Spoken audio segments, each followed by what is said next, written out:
Shalom. Shalom, shalom. Pai do Então, Senhor. nós paramos já falamos já em 50 vezes que vai entrar em Atos 2, agora vamos entrar em Atos 2. É. E aí não vamos deixar de conversa, vamos logo no que interessa. Isso. Vamos lá. Chegou a festa de Shavuot e os crentes estavam todos reunidos, crentes, servos de Deus. Quando fala crentes, o pessoal já entende equivocadamente. Estavam todos reunidos em um só lugar. Repentinamente veio do céu um som como de um vento muito forte e encheu toda a casa na qual estavam sentados. Quer falar já alguma coisa? Eu gostaria de falar um pouquinho sobre isso, porque o que acontece? Na verdade, a gente ia falar sobre esse momento que Vamos falar sobre esse momento. chegou a festa de Shavuot. Então, a festa de Shavuot. Como é que a gente consegue identificar a festa de Shavuot nas Escrituras? É isso. Né? Ficou mais fácil agora identificar, porque hoje conseguimos entender que Jesus Cristo...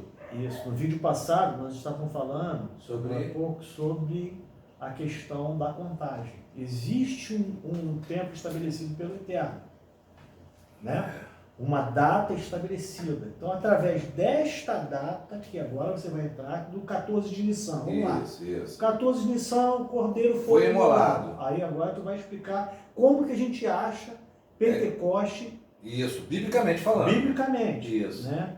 Aí agora a gente vai falar aí. Então, após a morte do cordeiro, né, Jesus Cristo morrer, padecer, se contam 3 dias, né, dele no seio da terra. E Deus, né, através do Espírito dele, ressuscita Jesus Cristo. Sim. E a partir do primeiro dia da ressurreição de Jesus Cristo, se conta 50 dias para a festa de Shavuot. Shavuot, a festa de Pentecostes. Que é chamado a contagem do Homer. Isso, que está lá em Levítico 23. Sim. Né? Sim. Lá a gente consegue identificar todas as festas. Só que assim, a palavra pentecostal, ela representa 5 nomes, né, de festa. Desde 50 dias, né, dia do cultivo. Né? Então o que acontece? Essa contagem ela é feita a partir do momento que Jesus Cristo ele é ressurreto, né? Sim. E tanto é que ele permanece com os discípulos, né, um período de 40 dias, né? Sendo que o 40º dia ele dá uma ordem para os apóstolos permanecerem em Jerusalém. Sim. Até que do alto eles fossem revestidos de poder. Isso foi quando ele...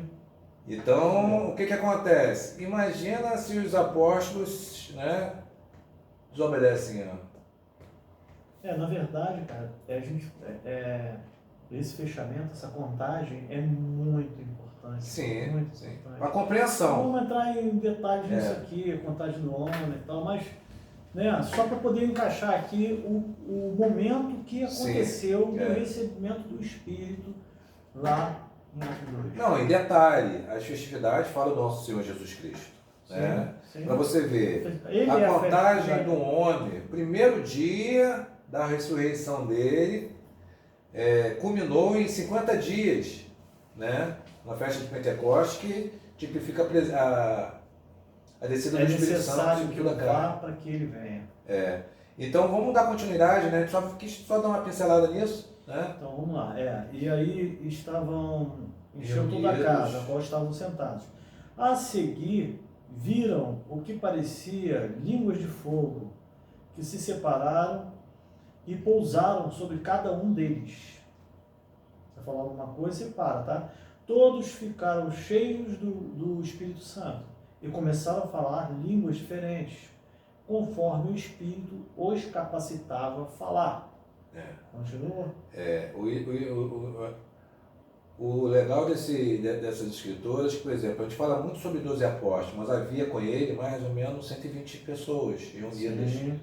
Né? Aqui fala do pessoal que estava lá. Isso, reunidos ali. Então, estavam em Jerusalém judeus religiosos de todas as nações, debaixo do céu. Sim. Ou seja, porque era festa de peregrinação. A gente entende isso, lógico. Então, quando eles ouviram um som, juntou-se uma multidão eles estavam confusos, porque cada um ouvia os crentes falar em sua língua. Então, esses crentes aí, servos de Deus, esses crentes aí são os discípulos que tinham acabado de receber o Espírito Santo e que caminhavam com Jesus Cristo. Detalhe, né? Essa multidão que estavam ali, estavam tão somente indo ali para cumprir um mandamento e um estatuto onde Deus ele determinou. Assim como Peça também Pentecostes. Sim, assim como eles se reuniram no Peça também se reuniram também em Pentecostes. Essa mesma multidão de judeus. Só que a palavra não traz esse contexto dentro das escrituras, mas a gente sabe que toda festa, né, de peregrinação é uma festa determinada pelo Eterno. Até porque, veja bem, isso aqui é uma festa de peregrinação, estatuto perpétuo que o Eterno está lá. Então, essas pessoas que estavam lá estavam cumprindo esse estatuto. Sim. Ou seja, eram pessoas que cultuavam ao Eterno, a Deus. E não criam no primeiro momento em Jesus Cristo. Não, até porque muitos deles a maioria não vivia aqui. Não viviam eles vinham de outras cidades. A gente vai ler aqui, vamos lá. Cada um ouvia falando em sua língua. Totalmente maravilhados, eles perguntavam: como isso é possível? Não são todas essas pessoas da Galileia, como as ouvimos falar em nossa língua materna? E detalhe, Pedro, né, e alguns dos apóstolos ali, eles eram pescadores, quer dizer, não tinham não eram pessoas cultas, né? Não, aqui está assim, nós somos partos, medos, elamitas, habitantes da Mesopotâmia, Judá, Capadócia, Ponto, Ásia, Frígia, Panfilha, Egito, de partes da Líbia, próximas de Cirene, visitantes de Roma, ou seja, judeus de nascimento e prosélitos. Então, mas aí vale a pena a gente parar. Ainda continua, prosélitos. Judeus de Creta e da Arábia. Aí, aqui eles param. Então, o interessante é entender esse nome prosélito. Né? Prosélito é muito importante, porque eu acho que eles tiveram um grande fundamento no ministério de Paulo, né? Sim. Prosélito é todos aqueles que, por exemplo, se a gente pegar o Atos 16, fala sobre Timóteo. Sim, vamos falar. Timóteo, ele tinha um pai grego e a mãe dele era judia, mas ele era um prosélito. Ah, Fábio, mas como assim? Prova para mim que ele era um prosélito. Ele não era circuncidado. Sim. Paulo teve que circuncidar, esse mancebo, né, que era o Timóteo, para poder caminhar com ele dentro de Jerusalém. Engraçado, dentro de Jerusalém, tudo vai para Jerusalém, né? Então, o que acontece? Nesse momento aí, a gente pode identificar os prosélitos como sendo todos aqueles que não eram circuncidados, ainda mais sendo judeus, vamos colocar desse jeito, aí independe se é judeu ou se é gentil, né? Que tenha parentesco com judeu, né? Ou não, mas que ouviram falar no Deus de Abraão, Isaac e Jacó e se converteram ao Deus de Abraão, Isaac e Jacó. Se converteram. É porque eram convertidos ao Deus de Abraão, Isaac e Jacó. Isso aí não tem a dúvida. Entendeu? Então, o que acontece? Se eles eram convertidos ao Deus de Abraão, Isaac e Jacó, eles tinham que manifestar, né, aquilo que de fato o judeu vivia como verdade. Né? Que era o quê? Obedecer os mandamentos de Deus. Só isso, às vezes parece que a gente está falando até coisa pesada. Eles aqui no momento estavam obedecendo. Sim. O estatuto é a festa, é estatuto. Estavam subindo. E o interessante disso tudo Eu vejo que a cidade estava cheia. É que a gente vai falar de gentios, ou vamos falar da pessoa. É difícil até a gente mensurar isso, mas, por exemplo, uma coisa que não havia nesse período aí era leigo em Jerusalém. Todos eles eram, né, tementes ao Deus de Abraão, Isaac e Jacó. Acho que é mais fácil assim, né, Barbudo? Porque se você for para Roma não tem o Deus de Abraão, Isaac e Jacó. Se for para Grécia, também não. Para a África, para outras, né, para outros países, a mesma coisa. Então essas pessoas que estavam reunidas em Jerusalém, ou eram filhos, né, de judeus que se mudaram para outros lugares, para outras nações, e tinham que subir uma vez, 3 vezes por ano, tinham que ir lá em Jerusalém, né? Ou, né, um servo de um prosélito que cultuava o Deus de Abraão, Isaac e Jacó, vendo o testemunho, falou assim, poxa, como é que eu faço para adorar esse Deus aí? Esses prosélitos são convertidos. São convertidos. Né? São convertidos. Já aqui, no caso, aqueles que eram servos de Deus de Abraão, Isaac e Jacó, eles, na verdade, não é questão de conversão. Vale salientar... Porque eles já serviam a Deus. Vale a gente salientar que para ser servo do Senhor nesse período, né, a gente pode trazer até para Paulo que a pessoa ela tinha que passar pela betimilá, tinha que passar pela circuncisão. Nesse período era obrigatório. Tinha algumas coisas. O servo de Deus. Para começar a caminhar. Isso depois a gente vai ver lá na frente o que aconteceu. Mas nesse primeiro momento era necessário ser servo, ser circuncidado. Ponto. Se não fosse circuncidado, não tinha nem como andar entre os apóstolos. Não tinha. Né? Porque eles cumpriram o mandamento. Né? E continua lendo, Barbudo. Então a gente está falando dos prosélitos e dos judeus que subiram para poder adorar a Deus em Jerusalém num dia que tem uma festividade chamada Pentecostes. Sim. E a gente não esquece de estar ligado na mente que fazia 10 dias que Jesus Cristo tinha dado uma ordem aos discípulos para permanecer em Jerusalém. Então foi neste momento. Isso. Certo? Então vamos lá.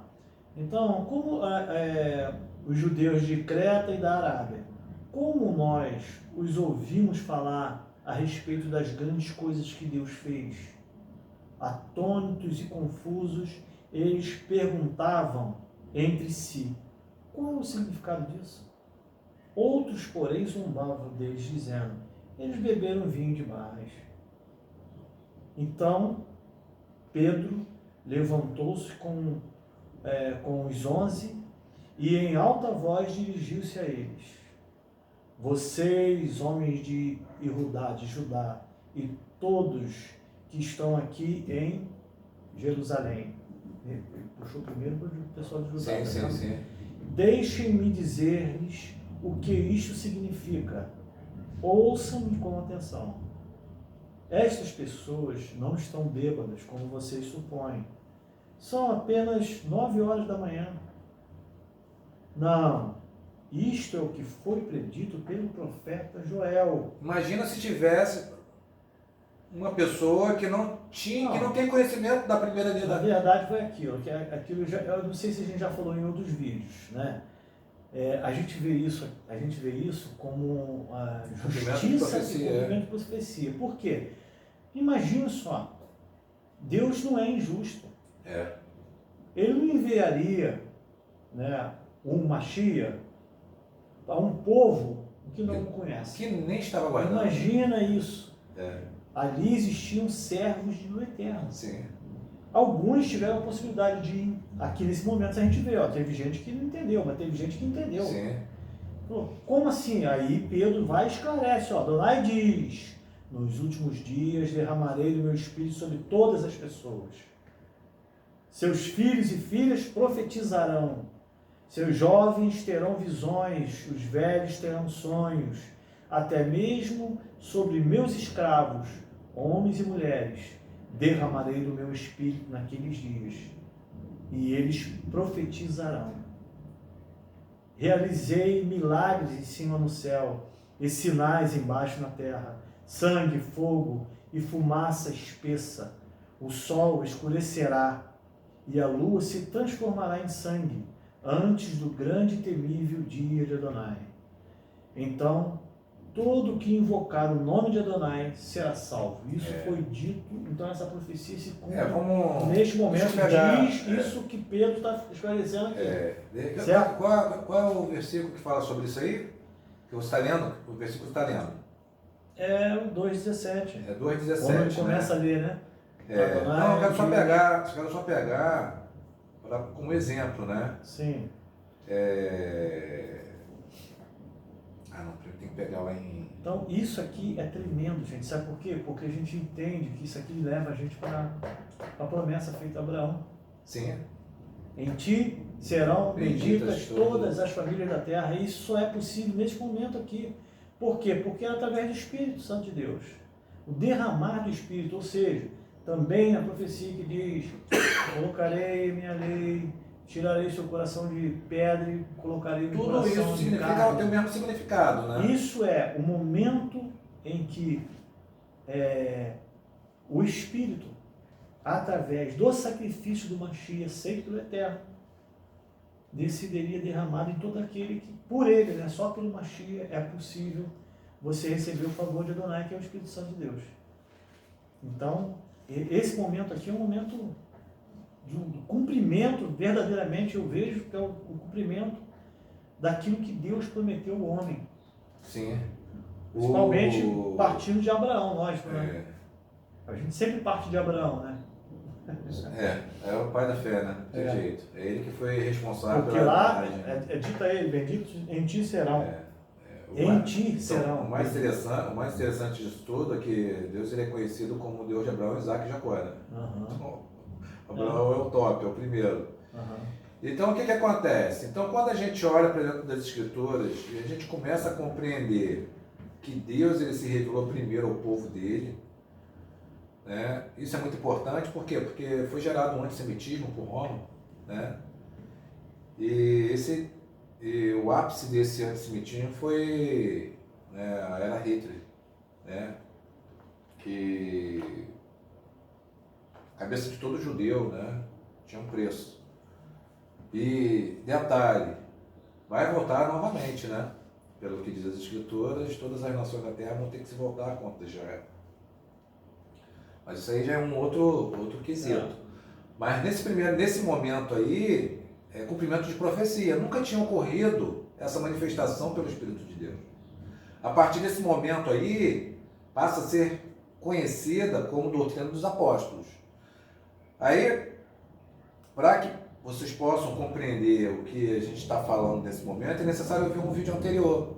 Esse vídeo anterior, há uma passagem de governo, né?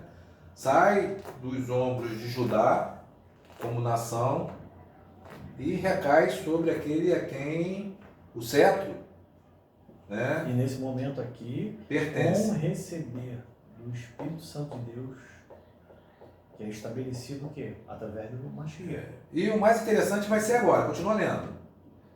Então, homens de Israel, é isso? Ele está falando para homens de Israel? Yeshua de Nazaré foi um homem que lhes demonstrou ter sido enviado da parte de Deus por meio de obras poderosas, milagres e sinais que Deus realizou por meio dele, na presença de vocês. Vocês mesmos sabem. Isso aqui é interessante, que isso aqui é algo incontestável. Porque o sacrifício de Jesus foi público. Sim, e o ministério dele, o momento em que ele viveu nessa terra aqui, meu amigo, como falar dele? Como falar do mal que ele causou? Não causou. Qual o mal que ele causou, né? Ele não causou nada de mal, ele pelo contrário, ele defendeu Israel todo o tempo, até a morte. Sim. Então, este homem foi preso de acordo com o plano predeterminado de Deus e sua presciência. Isso que é importante, que tudo que Pedro está falando que foi tudo porque Deus assim determinou que acontecesse. Sim, e é interessante voltar ao que nós falamos antes, porque é o seguinte, olha, nesse momento, o reinado e a legislação de Israel estava perdido. Estava perdido. Estavam debaixo do governo de Roma. Por isso que a gente olha para João Batista com olhos diferentes, vendo que ele era da linhagem de Arão. Então nós olhamos para João Batista como? Poxa, peraí, batizou, apontou o caminho, Quer dizer, o sacerdócio real naquele momento eu vejo como João Batista. Não, e detalhe. Estabelecido pelo Eterno. Olha, tudo para somar uma verdade, tá? Deus ele não faz nada para poder a verdade ficar oculta. Porque se a gente olhar para dentro da Escritura, a gente vai entender que existia um turno chamado turno de Ábias. Ponto. E o Zacarias, o sacerdote, né? Zacarias, ele fazia parte desse turno. Foi nesse período aí que Deus anunciou a ele, né, que João Batista estava sendo gerado, né, em Isabel, e ele não acreditou na voz que estava falando com ele. E o que Deus fez com ele? Ficou mudo até João Batista nascer. Então, quer dizer, está tudo muito ligado. Se João Batista é da linhagem de sacerdote, vamos dizer assim, ele não é da linhagem de sacerdote. Bom, mas ele é filho de João Batista, que é sacerdote, que servia dentro do templo. Olha só. Sim. Tudo para poder mostrar que há uma ligação. Sim. Né? Voz do que clama no deserto, escrito lá em Isaías. Sim. Anunciaria. Gente, ele foi o indivíduo que apontou o caminho no Mashiach. Que apontou o Mashiach. E ele fala, né, que ele cresce ou diminua. Lógico que ele cresce, ele é o que veio, né? E eu sei que mesmo o cidadão que não crê no Mashiach, ele sabe que o Mashiach, quando vier, vai ser o que vai estar com o cetro e a legislação. O cetro do reinado e a legislação. É o que vai governar, isso aí. Mesmo, não, Jesus ele não é o Mashiach não, tá? Mas eu creio. Então, se eu creio, eu vejo a passagem de cetro aqui. Sim. Certo? E nesse momento é o momento do reinado, é o momento do estabelecimento do reino de Deus sobre a terra. Isso que você está falando, eu vou falar algo aqui que eu acredito fielmente que seja da parte de Deus.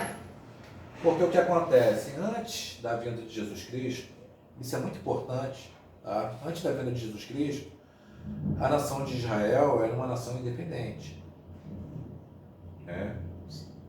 Uma nação chamada para servir a Deus. Ninguém contesta isso. Né? Só que o que acontece? O que aconteceu nesse período? Após a morte de Jesus Cristo, né, que foi no ano 33, no ano 40, mais ou menos, 30 anos depois, a nação de Israel ela foi totalmente destruída. E não havia mais judeu dentro de Israel. Porque os romanos, né, fato histórico nesse sentido, perseguiam e matavam. Né? E a gente vai ver ao longo da história, por exemplo, a nação de Israel ela voltou a ser nação em 1948, não é isso? Historicamente falando. Sim. Mas como é que... Então, mas olha só, Barbudo, o que eu vou falar agora? Uma nação que estava pré-determinada por Deus para ser o povo de Deus. Só passou a levar a mensagem de Deus quando veio Jesus Cristo para todas as nações, depois que houve uma dispersão.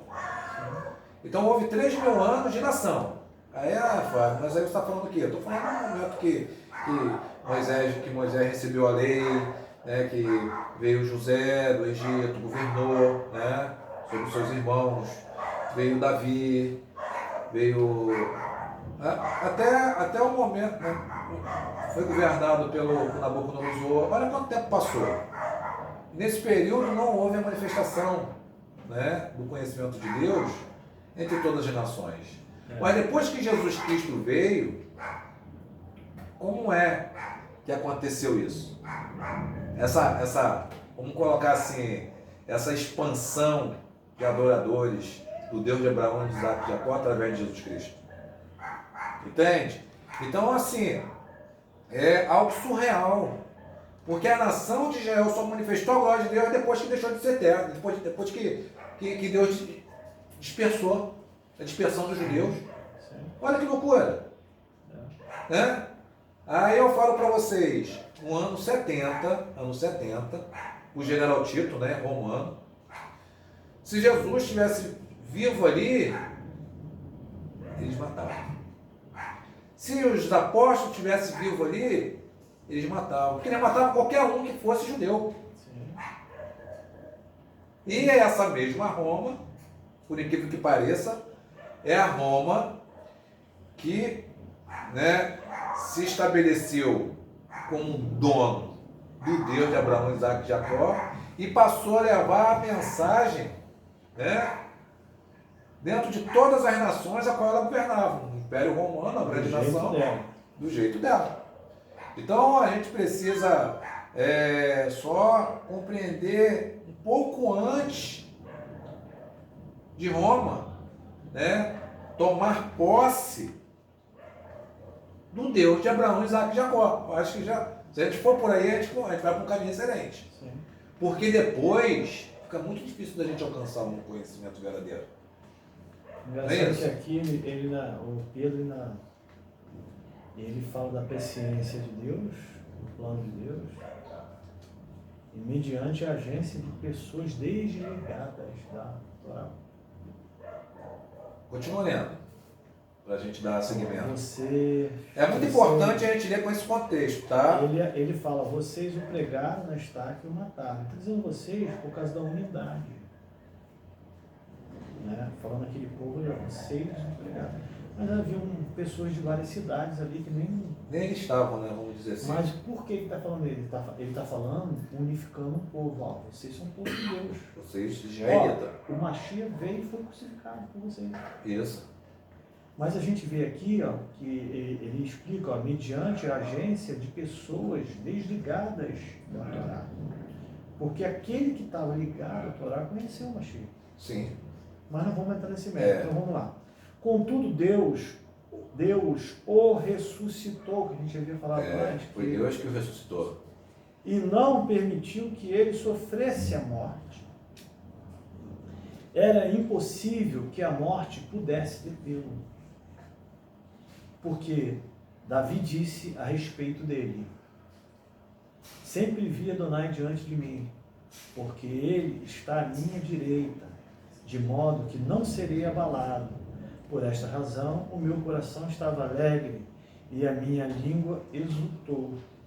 E também meu corpo viverá com a esperança infalível de que tu não me abandonarás no Sheol, nem permitirás que o teu santo experimente decomposição. Tu me fizeste conhecer os caminhos da vida. Tu me encherás de alegria na tua presença. Então isso aqui também... Não, isso tudo é profecia, isso tudo ele está lendo, na verdade, o que Pedro está fazendo, na verdade está pronunciando o livro que está em Salmos. Ele só está lendo aquilo que as pessoas já estão em Salmos. De ler. Todos eles conhecem esses textos. Ele está lendo Salmos, para quem? Para quem lê Salmos. Por isso que eu falei, que aqui são pessoas que conheciam a palavra, né? O mais interessante disso é que Pedro está falando em relação a pessoas que estavam desligadas da Torá. Isso aqui que Pedro fala é incrível, olha, maravilhoso. Olha. Irmãos, sei que posso dizer-lhes com franqueza que o patriarca Davi morreu e foi sepultado. Seu túmulo está entre nós até o dia de hoje. Ele está falando para pessoas que tinham conhecimento de alta, né? Sim.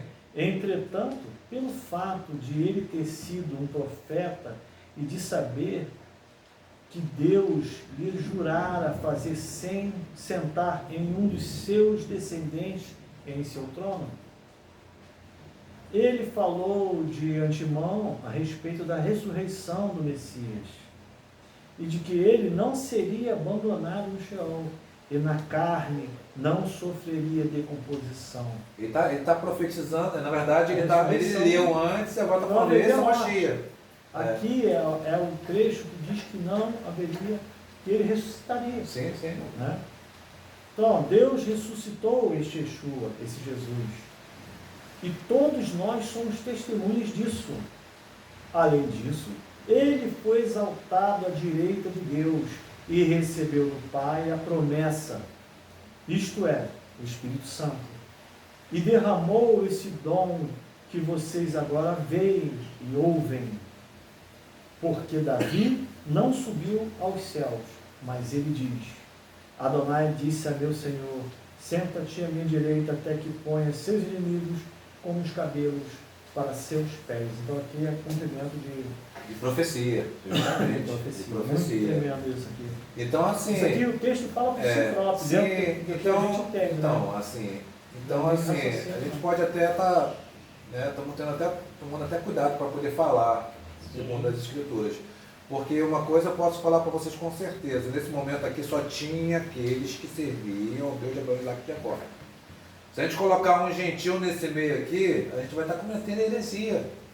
Não existia, só existia gente que tinha compreensão da Torá. Teve gente que reconheceu e teve gente que não reconheceu. Imagine você lendo um texto desse aqui, que Davi escreveu, Salmos, né? Para um leigo que não conhece, não sabe quem é Deus, não sabe quem é. Não, eram pessoas que eram estudadas. Né? Imagina, sempre via Adonai diante de mim. Imagina, o cara não sabia quem é Adonai. Livro de Salmos, né? Não tem como. Tinha que ser alguém que já conhecia, já entendia, e por isso estava nesse momento, que era um momento de uma celebração de um estatuto dado pelo Eterno. Continua lendo que a gente vai chegar na passagem onde... Portanto, que toda a casa de Israel fique certa de que Deus fez dele Yeshua, Salvador, Senhor e Messias, a quem vocês executaram na estaca. Quando ouviram isso, ficaram com o coração compungido e disseram a Pedro e aos outros emissários: irmãos, o que devemos fazer? Então, gente, esses aqui, que eram servos, entenderam a íntegra. Até porque o Pedro estava cheio de espírito. Então, nesse momento aqui, então eles entenderam. Então, Kefa respondeu-lhes: abandonem o pecado, voltem para Deus, e cada um de vocês seja imerso pela autoridade de Jesus, Yeshua, Messias, para o perdão dos seus pecados, e vocês receberão o dom do Espírito Santo.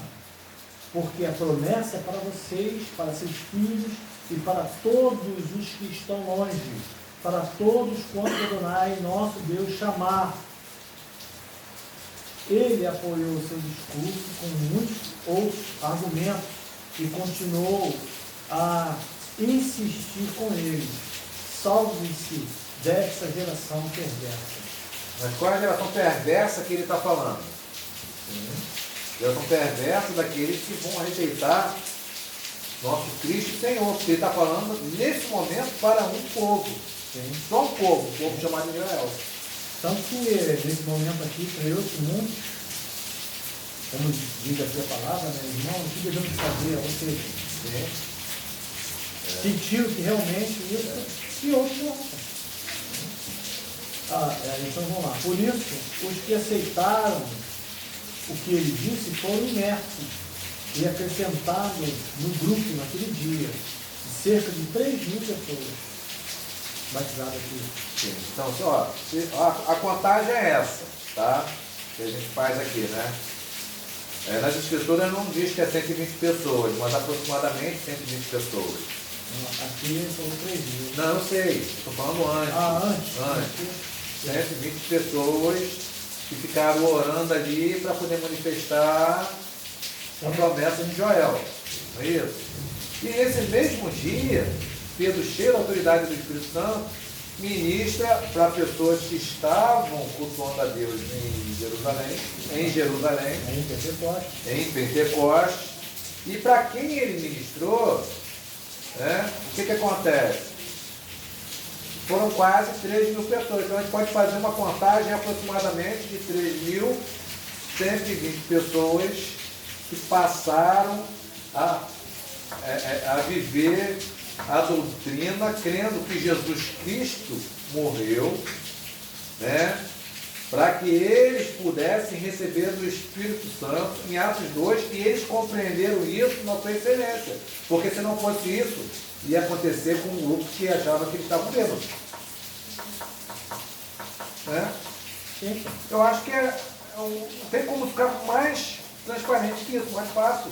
Aqui, ele já fala aqui, Pedro, ele, depois disso, eles se mantiveram fiéis ao ensino dos emissários. Quem são os emissários? Essas 120 pessoas que a priori... A comunhão ao partir do pão e às orações. Uma coisa que... Porque esse partir do pão, esse aqui, o iniciado que ele está falando aqui... Ó, uma coisa que vai chocar nesse momento é o quê? É a gente compreender que nesse momento aí, tudo aconteceu dentro, não de Israel, mas dentro de Jerusalém. Da cidade de Jerusalém. É. Eu acho isso muito importante, porque isso joga por terra muita falsa doutrina. Muito conhecimento milagres, aqui aí começa. A partir daqui, muita coisa muda. Então, o mais importante desse vídeo, que a gente gostaria de trazer como verdade, é que esse momento aconteceu dentro de Israel com um povo que tinha conhecimento de causa. Não havia gentil nesse meio. Não, aqui não fala de gentil. Não existia uma pessoa que nunca tinha visto, lido o primeiro mandamento, vamos colocar assim. Existiam pessoas que comumente se reuniam, uma vez por semana para poder estudar as escrituras sagradas desde menino. Foi isso. Foi cumprimento de profecia nesse momento. Então vamos terminar esse vídeo aqui, né, Bartô? Satisfeito que já entramos em Atos 2. Sim, vamos estar meditando sobre isso aqui. Isso aqui é muito tremendo. A gente está aqui passando, mas tem muita coisa aqui.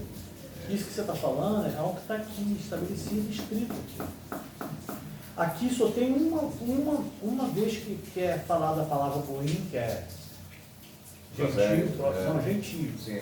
Que foi quando Yeshua foi entregue a eles para a morte. Sim, foi perfeito. Só isso. Fora isso, judeus, prosélitos, religiosos, crentes em Deus, servos de Deus, só falam isso.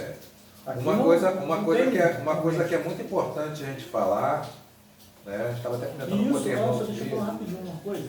Isso aqui, a gente não está falando contra aqueles que hoje têm Jesus, não. Pelo contrário. Porque a gente vai ver também depois que ele fala que ele veio para a casa das ovelhas da casa de Israel. E para ovelhas de outros apriscos. Também para outros de outros apriscos. Sim. A gente já viu nos outros vídeos falando o seguinte, olha, quando ele fala que eles não fossem em Samaria, e nem aos gentios. Não era a hora. Mas aqui a gente vê ele falando, vamos a Samaria, vamos a gentios, e mais. Até os confins da terra. Até os confins da terra. Então, gente, não tem ninguém separando nada de nada. A gente só está falando e lendo o que está escrito nas escrituras. Nesse momento aqui, não havia gentios aqui. Porque não era recebendo a hora. do Espírito Santo de Deus. Nesse momento. Não. Não era a hora. Sim. Não era o momento. Não era o momento. Sim. Né? Mas é isso. Então, até o próximo vídeo aí.